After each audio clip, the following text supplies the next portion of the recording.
Après un an et demi de galère, après un an et demi de dur labeur, c'est le grand retour de la grande passion. Ousmanito, il me déchire ce ballon. Avec des joueurs percutants, dribbleurs, finisseurs. Et il sert de relais parce qu'il a du coffre, il court beaucoup. Il fait le choix de la spontanéité, il a le ballon. Et il y va. Bien sûr, il lâche rien. Il sort d'une lampe, on frotte et il y a Lionel Messi qui sort. Sur ce match, il est indéfendable, il rate tout.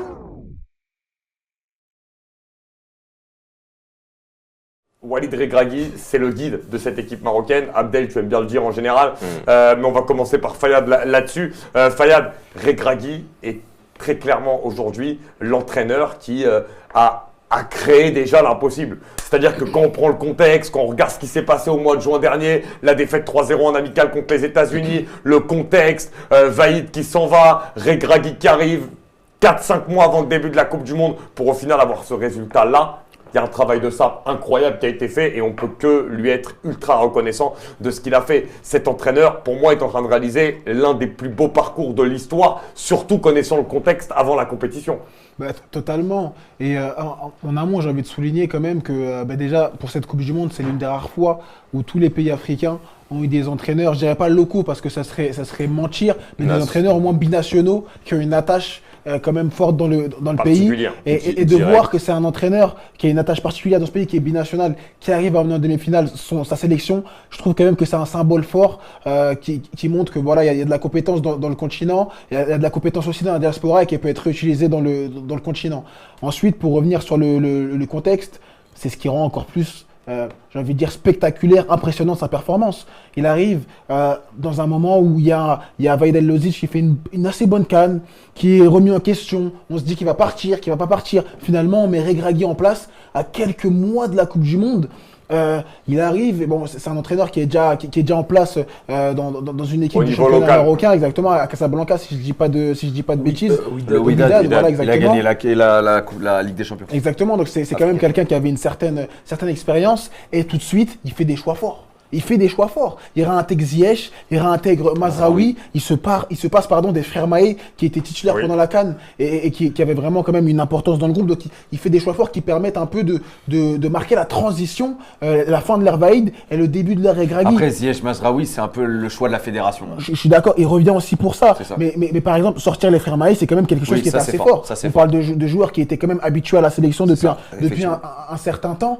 Et derrière, avec aussi peu de temps, réussir à mettre en place une mécanique aussi bien huilée, réussir à concerner autant de monde, parce qu'il y a un groupe qui s'est finalement recréé en très peu de temps, et la gestion humaine, elle n'est pas simple. Elle n'est pas simple avec des égos, avec des joueurs qui ont connu des désillusions en sélection, avec tous ces éléments-là mis bout à bout. Il faut réussir à mettre en place un puzzle qui tienne la route, aussi bien tactiquement qu'humainement. Et sur ces deux aspects finalement de son travail, il a réussi la mission à 100%. On peut même parler de son expérience. Il n'avait jamais connu de CAN ou de Coupe du Monde.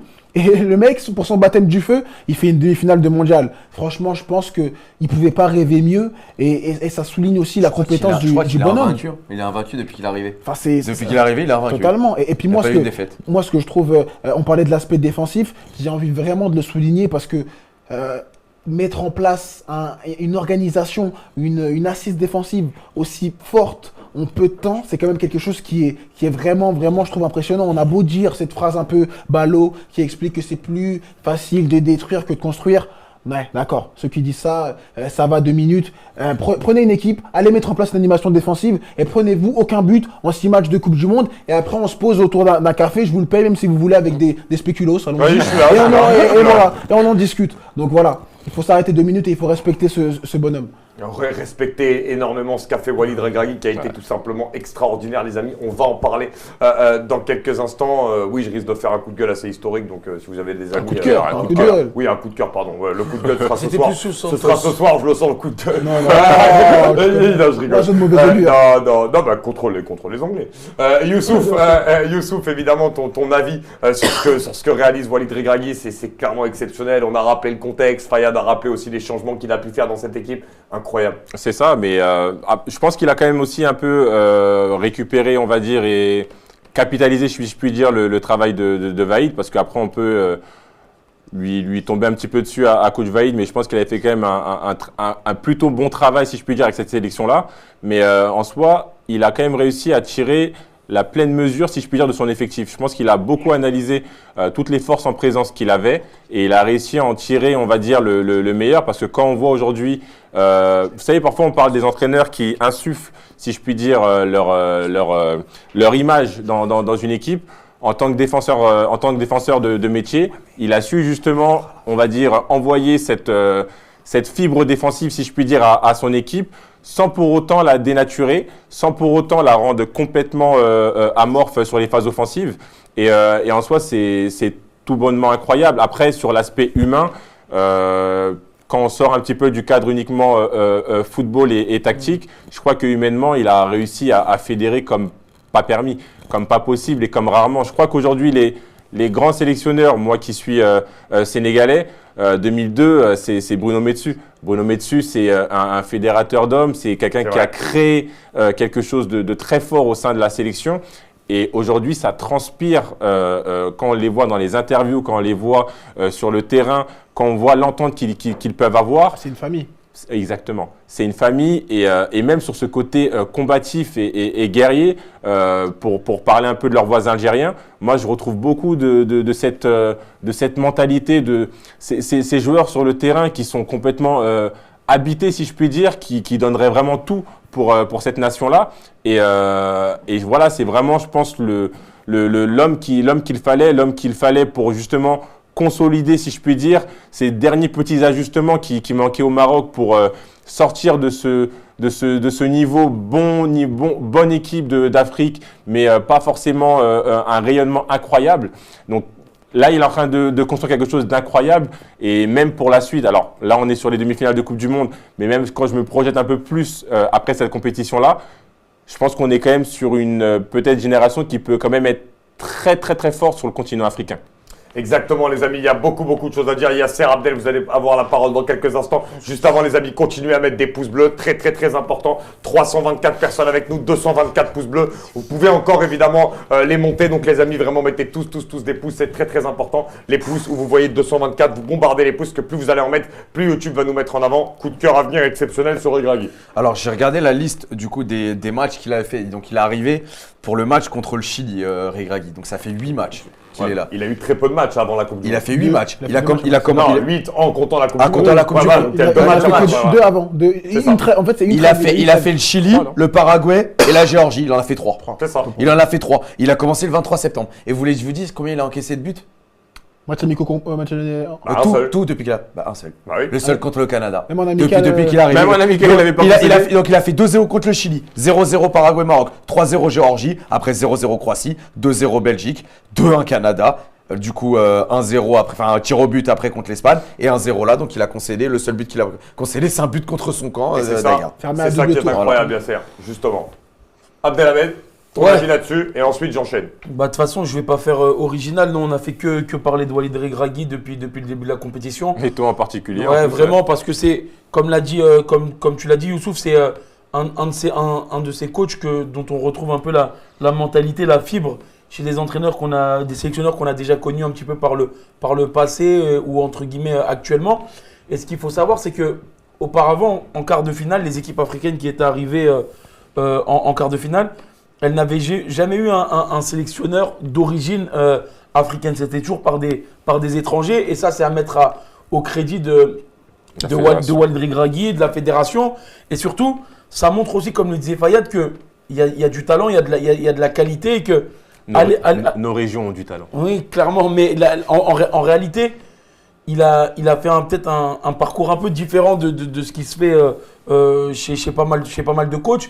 Il est allé travailler au Maroc, il a connu les compétitions européennes, justement, du continent où il a dû aussi découvrir un petit peu certaines facultés un peu différentes de ce qui se présente en Europe. Et ce qui est super intéressant avec ce coach-là, c'est que il a ses idées et il s'y tient, surtout où certains sélectionneurs ou certains coachs, pour moi, ont l'envie et la volonté de s'adapter à leur adversaire.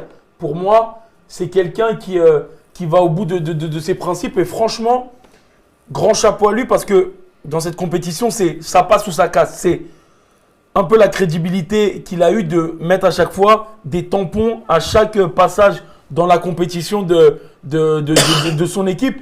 Et encore une fois, il a mis tout le monde au diapason. Ça fait 21 ou 22 joueurs qui ont participé au moins à une rencontre dans cette compétition. Donc, hormis le troisième gardien qui est un petit peu loin, il n'y a que 3 joueurs de champ qui n'ont pas joué. Donc, pour moi, il a confiance totale en son groupe. Je pense que dans le football, c'est pas qu'il a rien inventé ou quoi, juste qu'il a su mettre bien en place ses fondamentaux et ses principes. Mais je pense que pour les équipes africaines, le plus important, c'est d'avoir une proximité, plus un grand frère, plutôt qu'un sélectionneur et avoir ce rôle de... Je pense que tu peux enlever même le cadre des sélections africaines. Je pense qu'une équipe qui fonctionne bien, elle est toujours, on va dire, guidée par un sélectionneur, un entraîneur. Quand on voit le Real Madrid sous Zidane ou Ancelotti, il le souligne souvent que cet aspect, on va dire...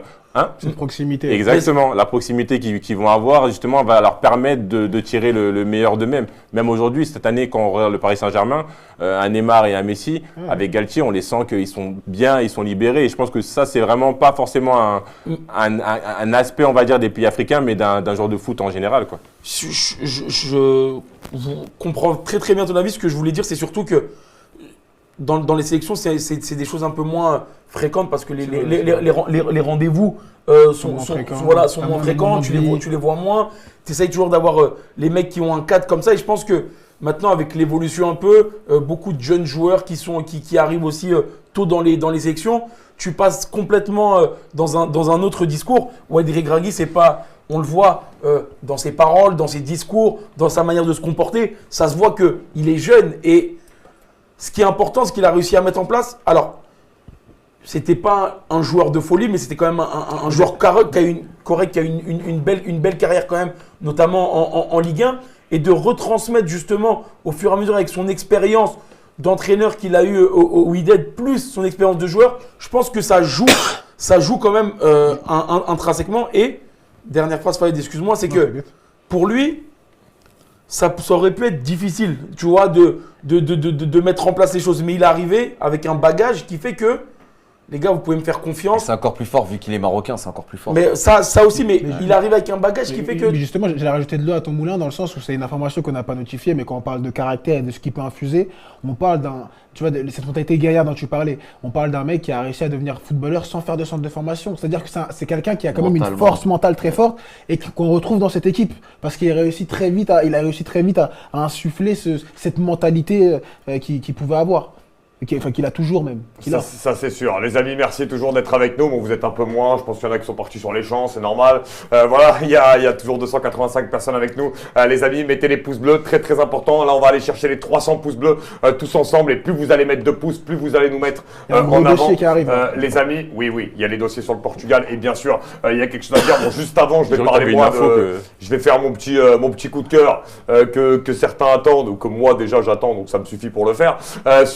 Sur Walid Regragui. Non, mais en fait, comme l'a dit Fayad, parce que vous l'avez déjà tous très très bien dit, les amis, mais à un moment donné, soyons honnêtes et soyons en train de dire que le Maroc est en train de vivre quelque chose d'incroyable, quelque chose que les Marocains, par exemple, eux-mêmes, étaient en train de rêver. C'était un rêve qu'on ne pouvait imaginer réalité, y compris sur ce mondial.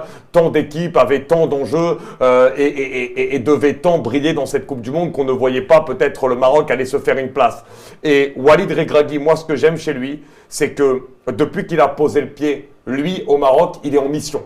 Et lui, il est en mission, mais la force de Walid Regragui, c'est qu'il a réussi à emmener 26 joueurs en mission avec lui, dont des joueurs qui avaient été blacklistés par la sélection pendant 2 ans et par l'ancien coach. Et c'est là où, pour moi, c'est très très fort. Quand Walid Regragui arrive, vous le savez, il a la fibre marocaine, mais elle est importante, justement, le fait que ce soit un vrai Marocain. Parce que quand il arrive dans le vestiaire, tous les atouts, tout ce que pense le peuple, toutes les familles des joueurs, etc. Lui, il connaît tout.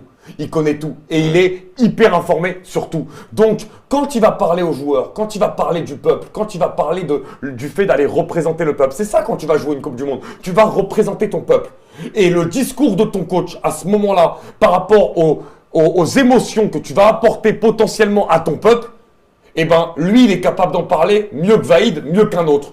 Pas parce que je dis que les entraîneurs qui sont pas marocains, qui sont pas du pays qu'ils représentent ne peuvent pas marcher. C'est faux. Mais il y a une fibre supplémentaire quand tu es marocain. Et le fait qu'il ait été qu'il ait été chercher finalement Mazraoui et Ziyech qui sont des joueurs que en fait une équipe comme le Maroc Ça, c'est ne pas lui, dispose pas. c'est la fédération. Oui, mais ne dispose pas. Il les voulait aussi. Yasser, on peut pas lui enlever cette responsabilité. c'est la fédération qui décide, Oui, mais c'est alors, pas lui. oui, mais alors pourquoi Vaïd alors quand Mais Vaïd, c'est lui qui ne les voulait pas. Bah oui, voilà. Bah C'est alors, pour ça qu'il a été éjecté. voilà, donc C'est parce Walid, que- donc Walid les voulait aussi, c'est pas que la Bah, fédération. oui, mais c'est pas lui qui oui, c'est pas mais- un choix de. Non, mais de- oui, mais Yasser, Walid s'est avez déplacé. tous les deux raison. Walid s'est déplacé. Oui, ça oui. Walid s'est déplacé, Walid est allé les chercher. Mais sauf que de base, Donc- Vaïd a été éjecté Voilà. parce que il Non, voulait mais- plus, il bah, voulait plus ces joueurs-là. Aussi, ça fait partie voilà, du domaine. Mais ce que je veux dire, c'est que Walid, il est parti aller les chercher. Parce qu'il avait envie, vraiment, d'aller les retrouver. Et c'est évidemment toujours au coach d'aller se déplacer. Ziyech avait pris sa retraite internationale. Il est parti à Londres, il est parti voir Ziyech, il l'a ramené. Il est parti voir Mazraoui à Munich, il l'a ramené dans cette sélection. Alors, c'est des joueurs qui avaient une rancœur contre la sélection.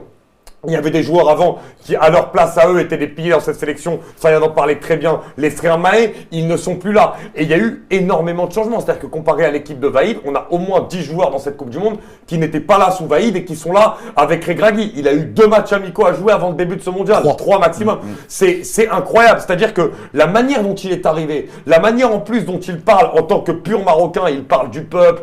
Voilà. Tu sais que quand tu vas défendre ta nation dans un autre pays pour la Coupe du Monde, eh ben, il y a vraiment cet aspect justement aussi du pays, des valeurs du C'est pays ancré. que tu vas défendre. Exactement. Et qui mieux qu'un entraîneur 100% marocain pour aller parler de ça et pour aller les délivrer. Et Walid Regragui, ce qu'il a fait, c'est incroyable parce que tu rentres dans la compétition, déjà contre le match contre les Croates, c'est comme ça.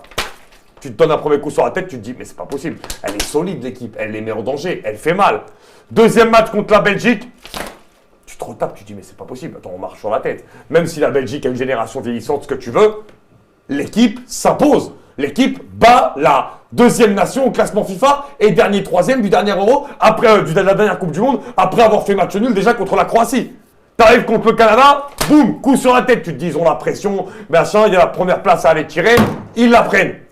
Espagne, non, bon là c'est déjà incroyable, ils sont en 8e de finale, c'est pas possible, ils vont bouffer le bouillon. Autre coup sur la tête, qualification au penalty. Heureusement que la bouteille est en Tu dis attends, plastique, hein. tu dis attends, c'est pas possible. Le Maroc est Encore, en quart tu de sais pas finale ce de la qu'il Coupe voulait du faire Monde. avant. Le Maroc est en quart de finale de la Coupe du Monde. Et ensuite, Portugal, encore une fois, tu vas chercher là. Non mais attends, et en plus toujours avec un Regragui qui est toujours sur le banc.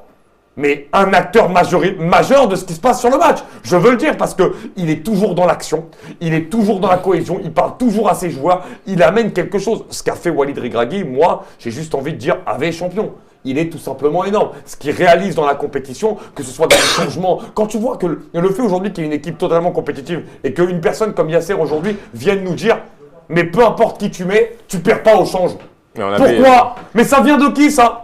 Ça vient du coach qui a apporté justement un supplément d'âme déjà collectif et aussi à chaque joueur individuellement. On est sur quelque chose de grandiose, une épopée que personne ne voyait faire et qui, même s'ils sont en demi-finale aujourd'hui, je le dis, peut renverser les montagnes et peut aller au bout. Et ça c'est incroyable. Bravo. Bravo champion, bravo Walid. Regragui. Ce que tu fais c'est exceptionnel. Regragui,